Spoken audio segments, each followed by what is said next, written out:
You're tuned in to the MtG Cable cast, where they cover Magic, the Gathering Finance. All right? You don't know about it? You're tuned in right now and get ready to learn some shit. Buckle your seat belts and light a blunt and get ready for the MtG Cable cast. Starring Reptar and Thirsty, them onion head motherfuckers. All right, guys, welcome to the newest episode of the Cabal Cast. And this week, we've got something we did last year that we thought we would bring back. Yeah. Now that Wizards has hit us with a release schedule for the next year, we're going to take a look at the sets that we have lined up in front of us over the next year, what we think about them, what we're excited about, what we're scared of, with a bonus once we get into the sets for later next year, about how it may tie into competitive play, if it exists. Who's to say? And with that, let's get it taken away. Yep. So the first set on the slate is Brothers War, and we'll bring this up real quick. So this is what the slate looks like. We've already passed Dominaria United. Next up in the Dominaria Saga is Brothers War. That is releasing November 18th of 2022. And the two real pieces of information I took away from this, because I'm not really a story person and I don't believe that impacts the game terribly much, is this is confirmed to have an artifact theme, and they have mentioned giant artifact creatures. Now, I hadn't read the notes about this set, and that does kind of play into a little bit of a leak that we got a couple days ago, which is inside the companion app. It was found out that Urza's Tower is now marked legal in Standard. And I believe if you search Scryfall for it, it is also marked legal in Standard, because they went through and did that. And so these things kind of tie together, and it makes it a little more interesting. The last time I believe we saw the Urza's lands in Standard was ahead of the original Mirrodin, and that allowed us to cast Tooth and Nail from that set ahead of Curve by about 4 turns, and we put Giant Chonkers into play. The other side of the coin was that the Affinity deck was around, and that could usually beat you to the punch. So it kind of balanced out. After that, we saw the Tron lands come back. They did a lot of big dirtily things. Magnivore Control, I can't remember the name of that deck. Is it Magnivore? Wildfire. It was great. Exactly.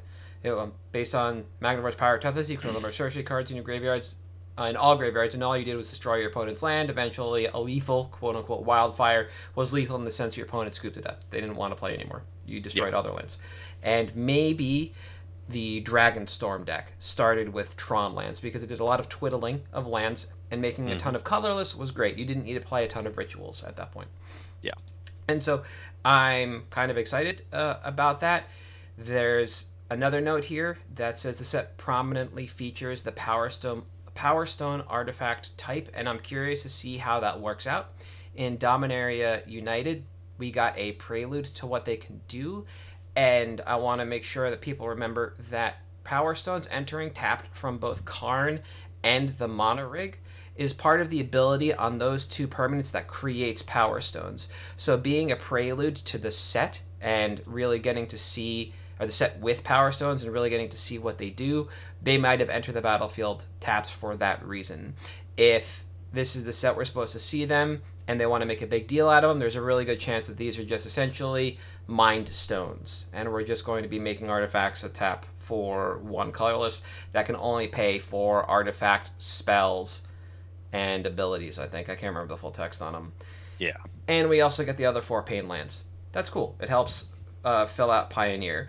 Overall, I'm not really that worried about this set. I don't think it's going to do a lot negatively to Constructed Magic. I think it's going to bring a bunch of interesting cards into Pioneer that weren't there before. There's no real big mana deck like there is in almost every other format. I think if you want to consider it a big mana deck, would be Mono Green Devotion, because Nykthos makes a bunch of green mana and you twiddle it a bit with Teferi, who slows the sunset, or who slows the sun, whatever it is.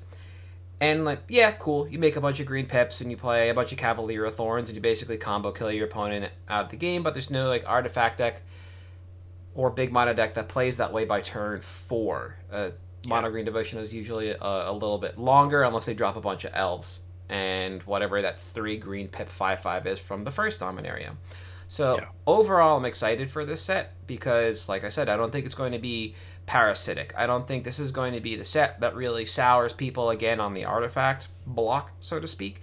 And I think this is going to kind of possibly make up for some of the downfall of Dominaria United, where it feels like a lot of Dom New is slow and plotting and going somewhere that we don't know yet from a constructed standpoint. We see Shieldred all over the place, all the way down to Legacy, which is great because that card does some work against Fair Blue, but we're not really seeing a lot of the set otherwise. Karn was a massive flop. Yeah.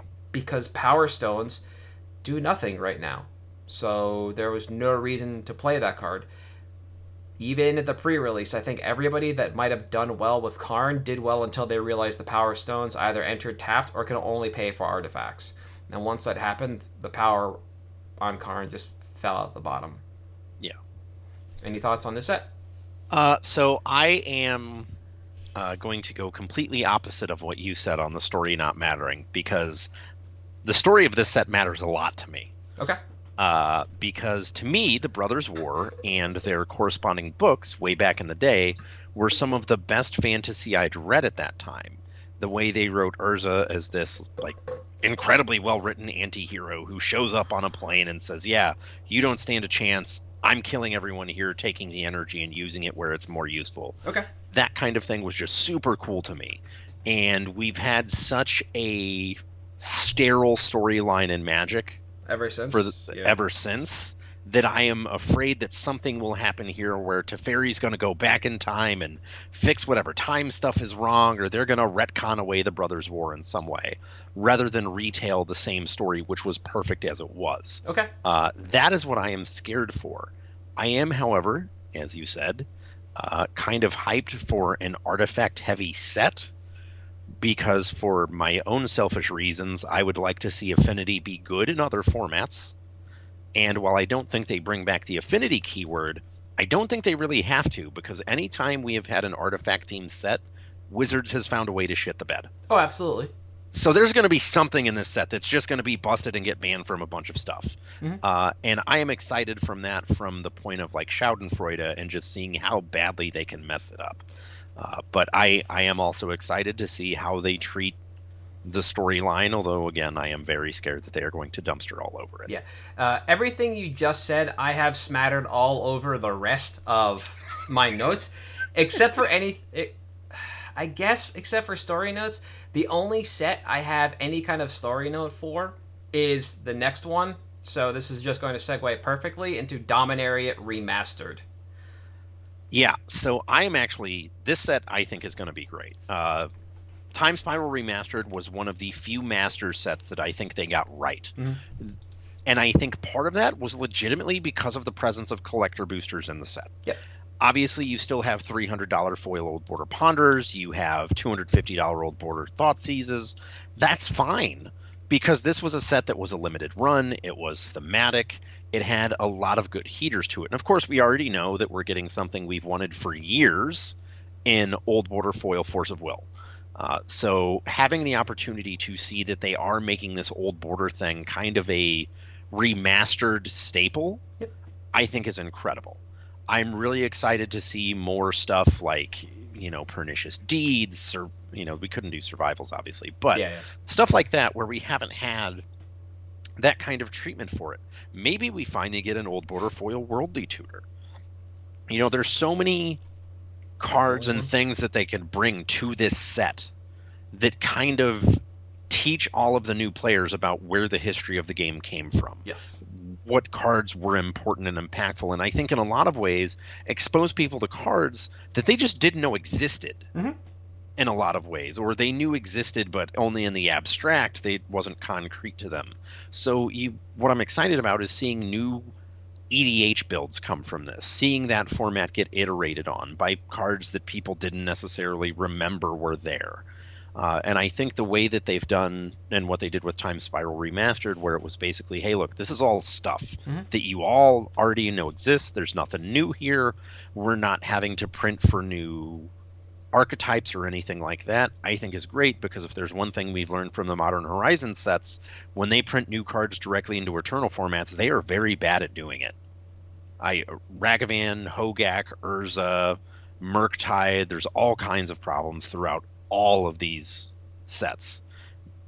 But I also think that this is probably going to be very informative, because we're seeing what production levels are like for these sets outside of production issues that we had during COVID. Time Spiral wasn't produced a lot. No.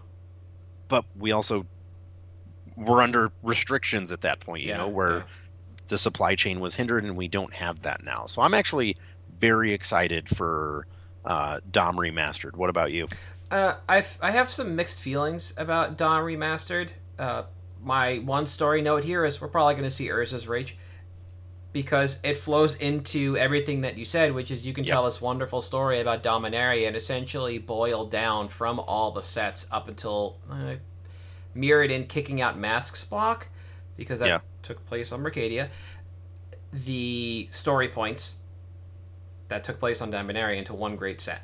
And I think it's going to be really interesting. And as you were talking about it, I remembered the dual deck Phyrexia versus the Coalition, because I was thinking about Urza's Rage. And that's kind of, I think, maybe a peek into the set from that standpoint, where you're going to see a lot of this cool stuff coming together, and you're going to see a lot of really interesting things.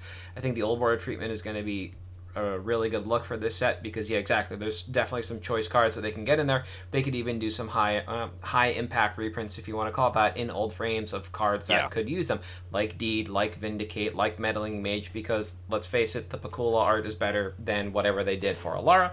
Not close.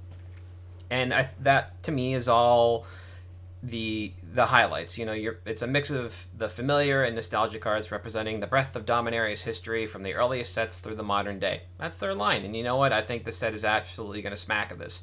Yeah. What concerns me is the release date. This is January 13th of 2023. This is coming, maybe weeks or a month before the next standard set. And so I think this might just kind of put an awkward amount of pressure on the next standard set, because they're going to blow the doors off it, starting with that Force of Will. Time Spiral Remastered didn't quite break the bank. A lot of people liked drafting it, and it seemed pretty fun, but it seemed like a lot of action on that set was on the single side, and that wasn't terrible for people. Going out and spending however much it is on foil, old border ponders, and thought seizes, etc., didn't really impact the wallets of the people that are going to buy a sealed standard set. And if that's going to be the case, I think then it'll be perfectly fine. So I would say there's more trepidation on my end than something I'm really worried is going to happen, but kind of TBD, because after this, everything is just done by quarters. We don't have release dates yet, and so that's really my only concern. I don't think there's any way, from a product standpoint, this fails unless they do something weird with the math between collector's boosters and set and draft.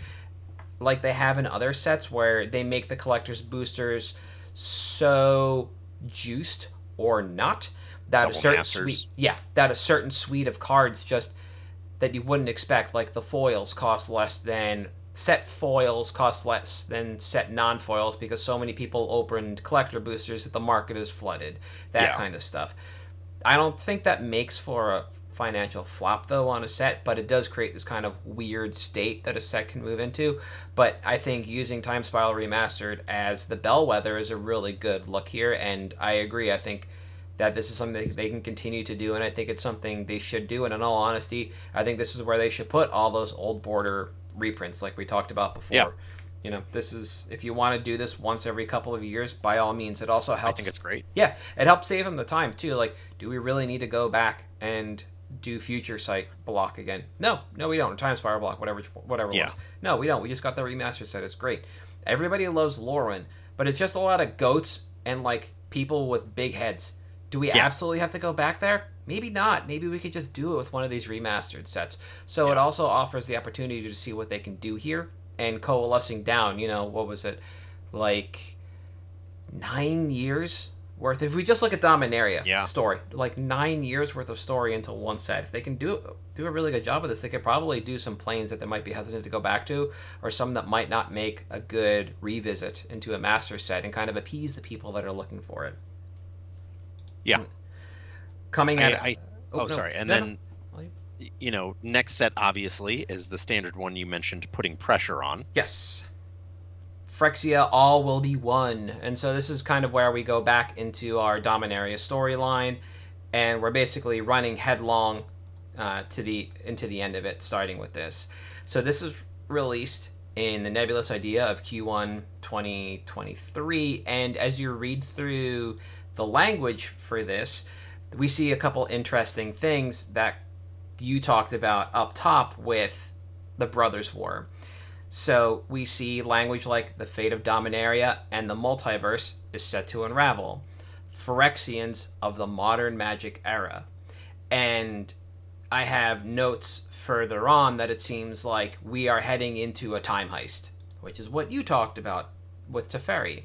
And once you get to this set, this is where I think that the language really comes into play. So I agree, time heist, probably, it might be started really in the Brothers' War, but I think this is all will be one is the might from a story point might be where that really kicks off. And this set is going to be focused around Elishnorn, the last of the Praetors that we have. We've seen Vorinclex, and on Kaldheim we saw Urbrask on Kami. Yep, Kamigawa. We just saw Shieldred. We saw Jingataxis in Streets. Yep. Jin was in the Streets. Urbrask in the Sheets. And we are now seeing Elishnorn back on her home plane. Its home plane of Phyrexia. So this set is the one where I also think that this might possibly be the beginning of the parasitic artifact environment. The Brothers' War is just kind of so rich with creature-based lore. And, like, artifacts, yes, absolutely, because of Urza, Karn, the Quicksilver, all that other stuff. But there's so much else that goes on Dominaria that gets wrapped up in the Brothers' War and other planes that it's hard for me to see, like, artifacts just truly coming through as the beacon of brokenness for standard in that set. Could they combine with something coming up? Absolutely. They could begin. That could be the foundational set for this. But I think Frexia All will be one is where that starts. Do I think we get Infect back? No. Do we pick up some more living weapons? Quite possibly. And this is kind of if I remember the language correctly, like a revisit to New Phyrexia. So this is New Phyrexia. Yep. And all kinds of crap goes on there when we're away. The Phyrexian oil is ridiculous. We didn't see another Memnarch when we went back to Mirrodin. We could see another Memnarch here. We could see the perversion of a lot of the coalition side of things, the Mirren side of things from when we were there last time. We will probably end up getting a lot of interesting humans in this set as well, like we did with Scars of Mirrodin. I think that's where the battle cry mechanic was from. Yeah, Scars. Right. And that Mirren Crusader was from Mirrodin Besieged, and so that's where we kind of get this really interesting play with humans. And that might actually kind of help juice that tribe in both Pioneer and Modern. And this is, like I said, if I expect the beginning of the end of a peaceful time for artifacts and Standard, this would be it. This is where everything's just kind of going to jump off and go downhill. That's what worries me. What I'm excited about is the possibility of the time heist and the return of planeswalkers to their godlike stature. Because the more you think about it, over the last, if it checks watch forever, planeswalkers that aren't Oko in the last couple of years have just been nothing in these standard environments. They're great to keep around. If you get to ultimate them, eventually you will win the game, but it is not like immediately game breaking. It is not immediately game over. You have a couple turns to deal with it. I think the Lily from Shadows over Innistrad block was the last one that really ended a game very clearly. Once you ulted and you got that emblem, making an amount of zombies +1 every turn, it was just insurmountable advantage, and I don't think we've had another planeswalker aside from Oko, that was that oppressive in a standard environment. Yeah. And I think this could also be the return to that before they could possibly get removed. And I am excited for both of those. Yeah, I think the Planeswalker thing is actually, again, lore-wise for me, kind of a big deal. Like, I hate that the mending happened and all of a sudden you have one Old Walker left in Nicol Bolas. I am hoping that what we see with Phyrexia All Will Be One is some sort of return of Urza's head to an entire body. Because I believe Headmaster is actually canon now. But either way, I want to see the Futurama where he is just, his head is on Bender's body. Oh, yeah. The he's Nixon on Karn's head. body. Yeah, the Nixon head. I'm worried because while complete mana, or I guess fixed Phyrexian mana, it's still complete, hasn't had problematic cards yet. Mm-hmm. This is the set where I think we are likely to see one. Where there is something that maybe not for standard, but for some eternal format is just going to be back-breakingly bad. Yeah. And that is what I am worried about with this format.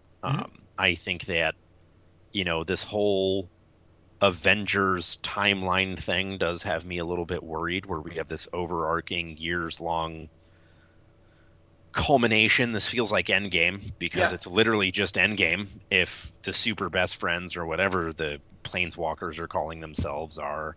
If this is their Marvel Endgame, fine. Hopefully Jace's protagonist armor wears off and he dies. But this is the set of all of them that I am most scared of. Where I expect something to happen that just breaks the game in half, and obviously financially is great for a little bit, but then has to be banned. Mm-hmm. And that's what I am afraid of with Phyrexia All Will Be Gone. Or All Will Be One.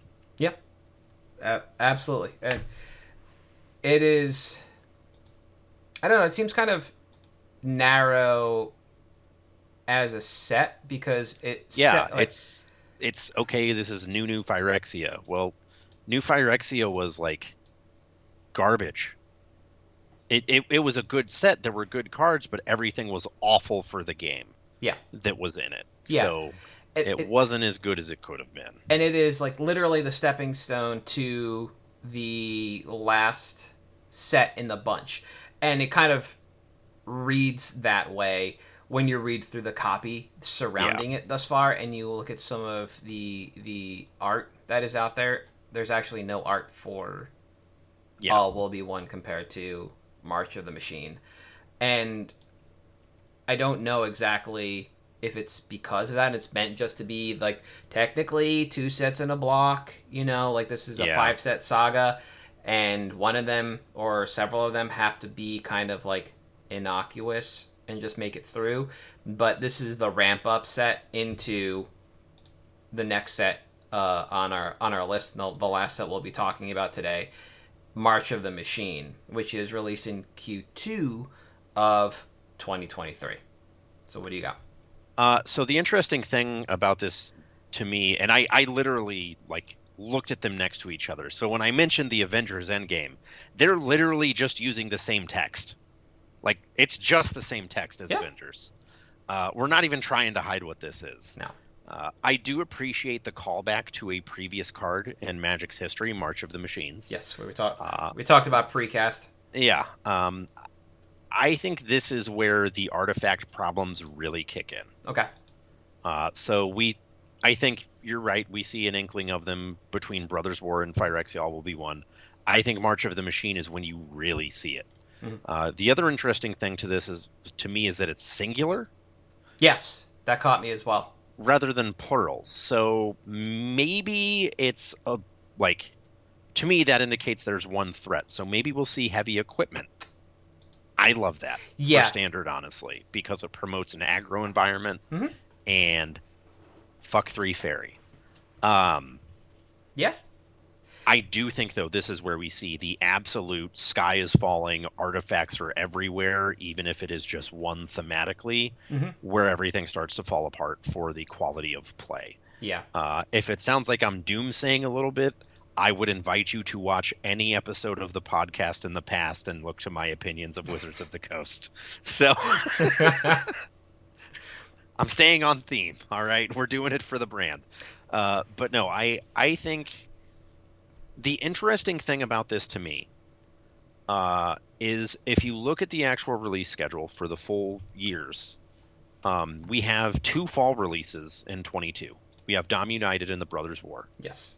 We have 2 spring 23 releases in March of the Machine and March of the Machine the Aftermath. Yes. What I am afraid of is while Dom U and the Brothers War were clearly thematically two, like they were tied, but they were not intended as one set.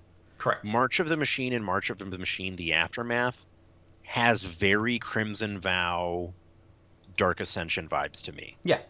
Where we basically had this really cool limited environment and we split it in 2, and that's what we end up with. And that's something I'm scared of because, like you mentioning, you know, the Dom remastered release putting financial pressure on Phyrexia All will be one. If anyone played during the, you know, Dark Ascension Crimson Vow standard, it was kind of garbage for a little bit there because people didn't really want to try it when a new set was coming out a month and a half and there was going to be a new metagame there anyways. Yep. So I'm curious if when we get firmer dates, those 2 are going to be split up like that, where they're going to be a month and a half apart from each other, where all of a sudden, all right, this disincentivizes me from participating in this limited or standard environment because I don't get the full time out of it. Mm-hmm. That's something I'm very concerned about with specifically the release schedule, not the set itself. Yeah. I am excited to see if it's like the legacy weapon or something like that, because again, storyline, this is my inner Vorthos coming out for these 2 episodes. Believe it or not, I am a Magic story nerd. Despite hating casuals and everything, I love the storyline.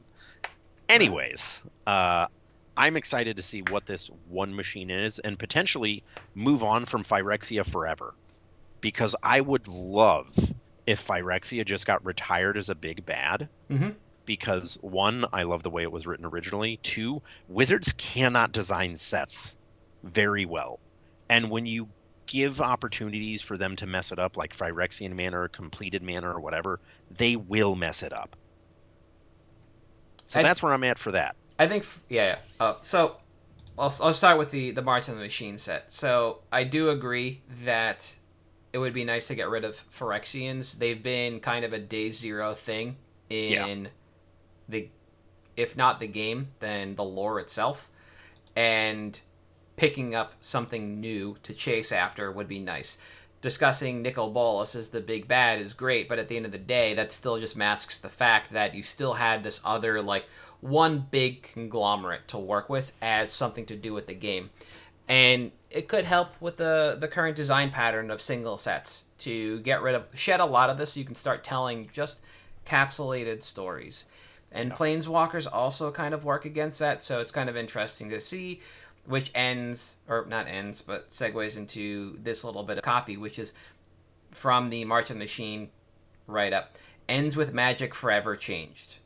So, you know, as mentioned, this is the possible time heist, either the continuation of it, the actual time heist, what have you, and this is where either the Phyrexians disappear, Planeswalkers ascend again, they disappear, don't know. But this is something that is going to, I hope, fundamentally change the game for better. Not to say that I think Planeswalkers are bad. I think they've done something great for the game. Same thing with equipment. I think it's been great.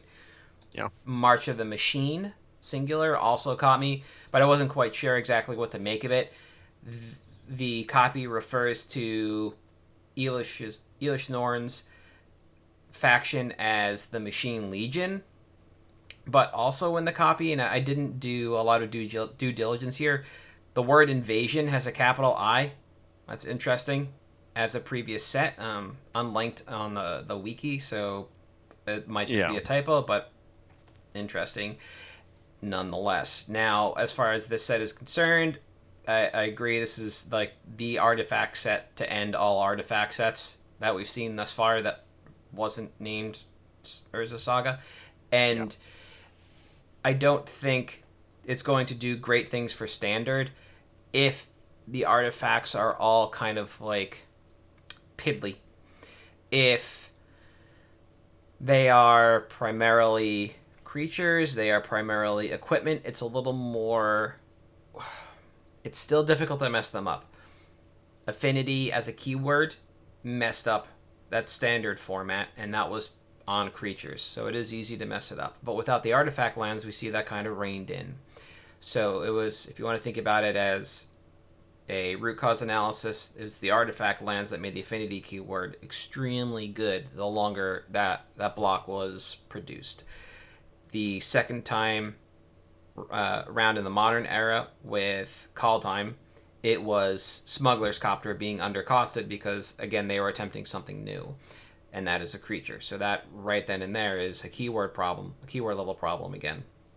But without the affinity keyword and without Smuggler's Copter, everything else just kind of lives on. Compared to Saga, where everything that wasn't a creature was absolutely busted in half, or a legacy.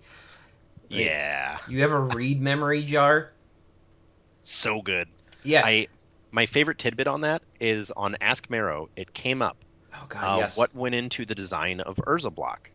How much playtesting was done? And he straight up admitted we didn't playtest this at all. Also, Urza Saga is supposed to be an enchantment set, but you wouldn't know it because they fucked it up that bad. Now, yeah.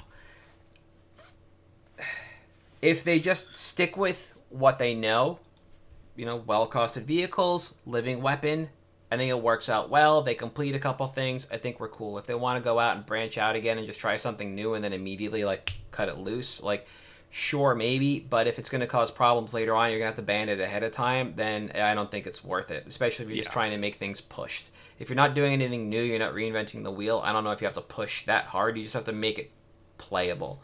And I'm hoping for that.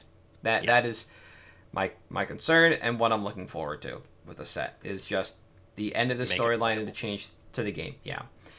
March of the Machine Aftermath. This one's kind of interesting to see. Everything makes sense that you read about this, but it seems out of place because already in Q3 we're getting a rare 5th premiere set in the standard environment. We are 2 standard sets deep in the year already, and it's being announced that we're getting a 5th set in the year at the 3rd set. This is the 5th set. It is labeled as Premier, and I believe that means it's because it's getting more than just set boosters, but that hasn't been announced yet. We don't know what the product line for this is going to be. What it fully is, yeah. But the other little bit of information that comes with this is a new kind of thing and not exactly a set. So you talked about this as being Innistrad, Crimson Vow, and Midnight Hunt-esque, quite possibly. I don't think it's going to be something like Double Feature, because that was just truly a reprint of the previous 2. I honestly don't know what this is, and that both... it scare rouses me. Yeah. That's a good phrase for it. I hope it's a small set. I hope it's, the most broken of stuff. It gets its own set symbol, and if Ed is the...